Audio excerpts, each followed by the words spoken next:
Doença e incapacidade.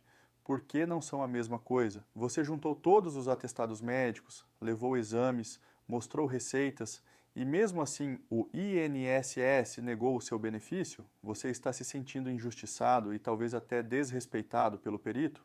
Calma, antes de pensar que foi perseguição, eu preciso te explicar uma coisa muito importante. Na linguagem do INSS e da Justiça, estar doente e estar incapaz para o trabalho não são a mesma coisa. Pode parecer estranho, mas é assim que a lei funciona, e entender essa diferença pode mudar completamente a sua estratégia. Fique até o final. Olá, eu sou o Dr. Plínio Rafael Veríssimo Tom, médico especialista em medicina legal e perícias médicas, com inscrição no Conselho Regional de Medicina do Paraná, sob o número 41.092. Este é o segundo vídeo da série Entendendo a Perícia. Hoje eu vou desfazer uma confusão que provavelmente já fez você, ou alguém que você conhece, perder um benefício importante no INSS, sem culpar ninguém, sem complicar, só explicando com calma o que a lei realmente exige. Vamos começar com uma cena que se repete todos os dias, em todas as agências do INSS, em todas as cidades do Brasil. Uma pessoa adoece, pode ser uma hérnia de disco que apareceu depois de anos carregando peso no trabalho. Pode ser uma depressão grave que tirou a vontade de levantar da cama. Pode ser um câncer que está em tratamento com quimioterapia. Pode ser uma sequela de AVC. Qualquer doença séria. Essa pessoa procura o INSS, junta tudo o que tem, relatórios do médico que a acompanha, exames de imagem, receitas de remédios fortes, atestados de afastamento. Vai à perícia certa de que vai sair de lá com o benefício aprovado. E aí, depois de uma perícia que muitas vezes dura poucos minutos, vem o golpe. Indeferido, apto para o trabalho. A pessoa sai revoltada, diz que o perito não olhou para ela, que nem leu os documentos direito, que foi tratada com descaso e, em muitos casos, ela está coberta de razão sobre essas queixas. A perícia administrativa do INSS é de fato rápida demais, e isso é um problema real, mas existe por trás dessa negativa um detalhe técnico que poucas pessoas conhecem e que muitas vezes é o principal motivo do indeferimento. Não é descaso do perito, é um conceito da lei. Aqui está o ponto central deste vídeo. Eu peço que você guarde essa frase com muito carinho. Estar doente e estar incapaz para o trabalho são duas coisas diferentes. Vou repetir, porque é importante. Estar doente e estar incapaz para o trabalho são duas coisas diferentes. Eu sei que isso pode parecer absurdo numa primeira leitura. Como assim, doente e incapaz não são a mesma coisa? Eu vou te explicar com exemplos do dia a dia e você vai entender. Existem pessoas que têm doenças graves, mas que conseguem continuar trabalhando normalmente. Um diretor de empresa pode ter diabetes, hipertensão e estar fazendo tratamento de câncer e ainda assim trabalhar todos os dias do escritório dele. Ele está doente, gravemente doente, mas ele não está incapaz para o trabalho dele. E existe o contrário. Existem pessoas que têm doenças aparentemente menos graves, mas que se tornam totalmente incapazes para a profissão delas. Um cantor profissional que perde a voz por uma lesão nas cordas vocais pode estar com uma doença leve do ponto de vista clínico, mas para a profissão dele, ele está totalmente incapaz, ele não consegue mais cantar, percebe? A doença é uma coisa, a incapacidade que ela gera é outra coisa. E o INSS, a Justiça do Trabalho e a Justiça Federal não dão benefício para quem está doente, eles dão benefício para quem está incapaz. Esse é o ponto que muitos atestados e relatórios médicos perdem. Eles dizem com todas as letras: o paciente é portador de hérnia de disco lombar, CIDM5 1.1. Tá, e daí? A pergunta que o perito precisa responder não é qual a doença que essa pessoa tem. A pergunta é: essa doença, somada à profissão dessa pessoa, gera incapacidade para o trabalho? Se o seu relatório médico não responde a essa pergunta, ele não está fazendo sozinho o trabalho que precisa ser feito. Você deve estar se perguntando: mas por que a lei é tão dura assim? Por que não basta estar doente? A resposta tem a ver com como a medicina evoluiu nas últimas décadas. Até alguns anos atrás, a medicina e o direito olhavam muito para a doença em si. Tinha o nome da doença, tinha um código, tinha um tratamento, pronto, era isso. mas a Organização Mundial da Saúde, lá nos anos 2001, fez uma revolução conceitual. Ela publicou uma classificação chamada CIF, Classificação Internacional de Funcionalidade, Incapacidade e Saúde. Eu vou simplificar o nome.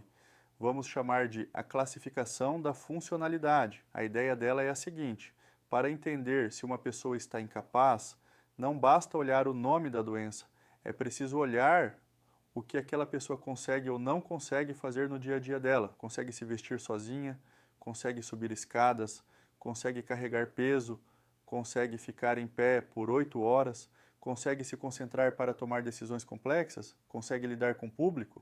Essa é a tal funcionalidade. E a perícia moderna, tanto a do INSS quanto a da Justiça, leva muito em conta esse conceito. Por isso, duas pessoas com o mesmo diagnóstico podem ter avaliações periciais completamente diferentes.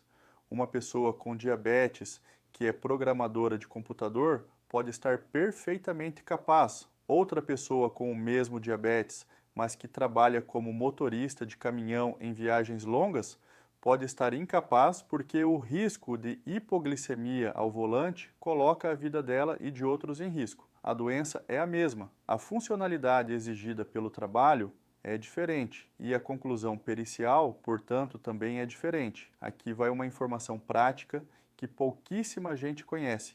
Quando o perito avalia uma pessoa, ele não responde apenas está incapaz ou não está incapaz.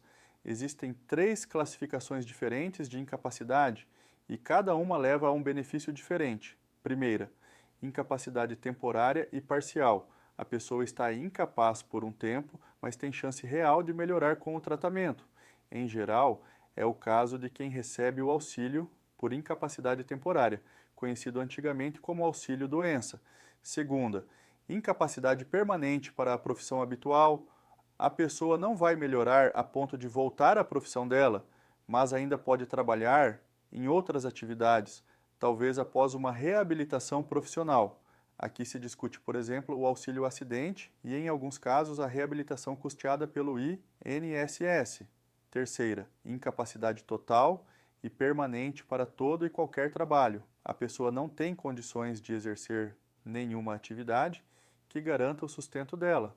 Esse é o caso da aposentadoria por incapacidade permanente, conhecida antigamente como aposentadoria por invalidez. Veja que o perito precisa, na perícia, conseguir enquadrar a sua situação em uma dessas 3 categorias. E para isso, ele depende de informações claras: qual é a doença, qual é o tratamento já feito, qual é a profissão da pessoa e, principalmente, quais são as limitações concretas no dia a dia que essa doença produz. Se o seu relatório médico só diz paciente é portador de patologia X e não explica nada disso, o perito fica sem material para fazer um enquadramento favorável. E aí vem o indeferido. Agora você já entende o problema.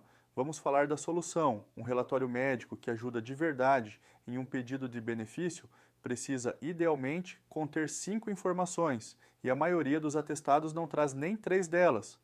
Anote ou volte neste trecho do vídeo depois. Primeiro, o diagnóstico com o código C e D. Isso quase todo atestado tem, é o básico. Segundo, a história da doença. Há quanto tempo a pessoa está doente? Como começou? Qual foi a evolução? Quais tratamentos já foram tentados? Se algum funcionou? Terceiro, o exame físico do dia, o que o médico observou ao examinar a pessoa. Não é só queixa-se de dor, é descrever objetivamente limitação de movimento, perda de força muscular, alteração de sensibilidade, sinais clínicos específicos. Quarto, a profissão da pessoa e o que ela exige. Aqui está o pulo do gato. O relatório precisa dizer qual é a atividade habitual da pessoa e explicar por que essa doença, especificamente, impede o exercício dessa profissão, especificamente. Quinto, o prognóstico. A doença tem cura? Tem chance de melhorar? Em quanto tempo? Ou é uma condição permanente? Quando o relatório tem essas 5 informações, ele se transforma. Deixa de ser um atestado e passa a ser, na linguagem técnica, um relatório médico circunstanciado, um documento muito mais robusto que dá ao perito o material que ele precisa para fazer um enquadramento correto. Importante, não estou dizendo que o seu médico está fazendo algo errado. A maioria dos médicos clínicos não foi treinada para escrever, pensando na perícia. Eles escrevem pensando no tratamento. São lógicas diferentes. Por isso, em casos importantes, vale a pena conversar com o seu médico, mostrar este vídeo e pedir educadamente que ele inclua essas informações no próximo relatório. Vamos fechar com a recapitulação. Estar doente e estar incapaz para o trabalho não são a mesma coisa. A doença é o que você tem, a incapacidade é o que a doença te impede de fazer no seu dia a dia e na sua profissão específica. O INSS, a Justiça do Trabalho e a Justiça Federal não dão benefício para quem está doente. Eles dão benefício para quem está incapaz, conforme as 3 classificações que vimos: temporária, permanente para a profissão habitual e total e permanente. Para que a perícia reconheça a sua incapacidade, é fundamental que os seus documentos médicos não falem apenas da doença. Eles precisam falar da funcionalidade, daquilo que você não consegue mais fazer por causa da doença.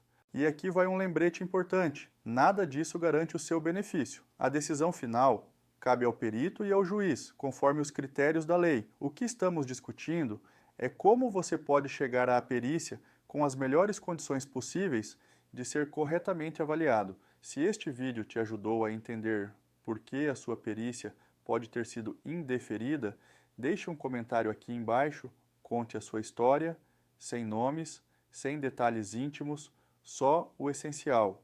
Seus comentários ajudam muita gente que está vivendo a mesma situação. E se você quer continuar entendendo em linguagem clara como funciona o universo da perícia médica, inscreva-se no canal e ative o sininho. No próximo vídeo da série, eu vou te explicar quais são, na prática, os principais benefícios do INSS por incapacidade: auxílio-doença, aposentadoria por invalidez, auxílio-acidente, BPC, e quem tem direito a cada um deles em linguagem que você consegue entender sem precisar ser advogado. Até lá, um abraço.